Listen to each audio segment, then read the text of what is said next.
This is ஃபாரி. இன்றைக்கி gas stove வாங்கலான்னு சொல்லி லூலு போயிருந்தோம்.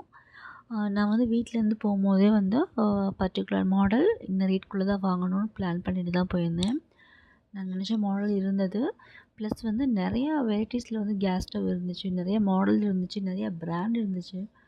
ஓகே, அப்போ தான் தோணுச்சு நம்ம வந்து ஒரு வீடியோ கிளிப்பை எடுத்து போடலாம். யாராவது சவுதியில் இருந்தாங்க அப்படின்னா கண்டிப்பாக அவங்களுக்கு ஹெல்ப்ஃபுல்லாக இருக்கும் அப்படின்னு தோணுச்சு. அப்படியே ஒன்ஸ் பார்த்துட்டு இருந்தேன். எனக்கு வந்து பர்டிகுலராக வந்து கிளாஸ் வச்ச கேஸ் ஸ்டவ் எனக்கு பிடிக்காது. ஏன்னா வந்து ஒன்ஸ் அது உடஞ்சிச்சு அப்படின்னா நம்மளால் அதை வாஷ் பண்ண முடியாது, அதை வந்து க்ளீன் கூட பண்ண முடியாது. ஏன்னா கையை கிழிச்சு விட்டுட்டே இருக்கும். இப்போ நான் யூஸ் பண்ணிகிட்ருக்கிறது வந்து கிளாஸ் ஐட்டம் தான். பட் நான் வாங்கின அன்றைக்கே உடச்சிட்டேன். அதை வச்சு தான் இப்போ வரைக்கும் ஓட்டிகிட்ருக்கேன். ஓகே, கேஸ் ஸ்டவ் வாங்கலாம் அப்படின்னு சொல்லிட்டு தான் இப்போ நான் கடைக்கு வந்தது. எனக்கு வந்து சில்வர் கேஸ் ஸ்டவ் தான் எனக்கு பிடிக்கும். நான் வந்து கண்டிப்பாக வாங்கினா சில்வரில் வாங்கணும்னு சொல்லிட்டு தான் நான் அந்த பிளானில் தான் நான் போயிருந்தது. ஆனால் நல்லா இருந்துச்சு. கேஸ் ஸ்டவ் பார்க்கும்போது புதுசாக வாங்கி சமைக்கணும்னு ஆசையாக இருந்துச்சு. இதெல்லாம் 469. அதுக்கப்புறம் இதெல்லாம் 599 கொடுத்துருந்தாங்க. எனக்கு இது ரொம்ப ஆசையாக இருந்துச்சு, கேஸ் ஸ்டவ் வித் ஓவன். எனக்கு ரொம்ப நாளாக ஆசை இந்த மாதிரி வாங்கணும் அப்படின்னு சொல்லி. ஆனால் வந்து ரேட் வந்து என்னோட பட்ஜெட்டுக்கு தகுந்த மாதிரி கிடையாது, இது ரொம்ப ரேட் கூட. சரி, இன்னும் ஒரு நாள் வாங்கிக்கலாம்னு சொல்லிட்டு விட்டாச்சு. சூப்பராக இருந்துச்சு பார்க்குறதுக்கு. அதுக்கப்புறம் அப்படியே ஒன்ஸ் அப்படியே வந்துட்டுருக்கும்போது ஒரு கேஸ் ஸ்டவ் வந்து 4000 ரியாலுக்கு மேலே போட்டிருந்தாங்க. இதெல்லாம் வந்து வாங்கி சமைக்கணும்னு தோணுமான்னு தெரியல, அவ்வளோ ரேட்டுக்கு போட்டிருந்தாங்க. இந்த பக்கம் அப்படியே வந்து கார் ஹோல்டர், அதுக்கப்புறம் வந்து ஃபோன் ஹோல்டர் இந்த மாதிரி இருந்துச்சு.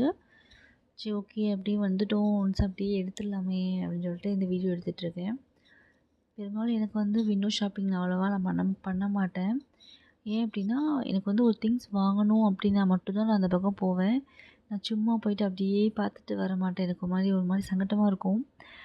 ஆச்சு, ஓகே, வீடியோக்காக போடலாமே அப்படின்னு சொல்லிட்டு எடுத்துகிட்ருக்கேன். என் ஹஸ்பண்ட்க்கு வந்து கார் ஹோல்டர் வாங்குற மாதிரி இருந்தது, அதனால் எடுத்துகிட்ருக்கேன் அப்படியே. அதுக்கப்புறம் அந்த கீழே வந்து ஒரு கார் ஹோல்டர் இருந்துச்சு. கார் ஹோல்டரா ஃபோன் ஹோல்டரான்னு தெரில. அதை வந்து ரேட்டை நான் பார்க்கறதுக்காக வந்து உள்ளே வந்து பூந்து எடுத்துகிட்டு இருந்தேன் உள்ளே போயிட்டு. அப்போக்கி ஒழுங்காக தெரியல ரேட்டு, இருந்தாலும் குனிஞ்சு எடுத்துகிட்டு இருந்தேன். அதுக்கப்புறம் அப்படி கொஞ்சம் வந்து க்ரோசரிஸ் வாங்க வேண்டியது இருந்துச்சு. அதுக்கப்புறம் அங்கே போகிறப்ப தான் வந்து இந்த வெயிட் ஸ்கேல் பார்த்தேன். வெயிட் மிஷின் வந்து என்கிட்ட வீட்டில் ஆல்ரெடி இருக்குது, அதனால் நான் அது வாங்கலை. சும்மா உங்களுக்கு வந்து வீடியோக்காக போடலாமே அப்படிங்கிறதுக்காக தான் நான் இந்த வீடியோ எடுத்துகிட்ருக்கேன். இங்கே வந்து நிறையா இருந்துச்சு, ஒவ்வொரு ரேட்டில் இருந்துச்சு. இதுக்கு வந்து நிறைய ஆஃபர்ஸ்லாம் கொடுத்துருந்தாங்க. 35 ரியால், 25 ரியால், 20 ரியால் அப்படின்னு சொல்லிட்டு.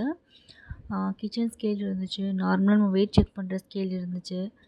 நாங்கள் வந்து ஷாப்பிங்லாம் முடிச்சுட்டு வரும்போது கடையே வந்து க்ளோஸ் பண்ணிட்டாங்க. இங்கே பாருங்கள், பார்க்கிங்கே அப்படியே எம்டியாக இருக்குது.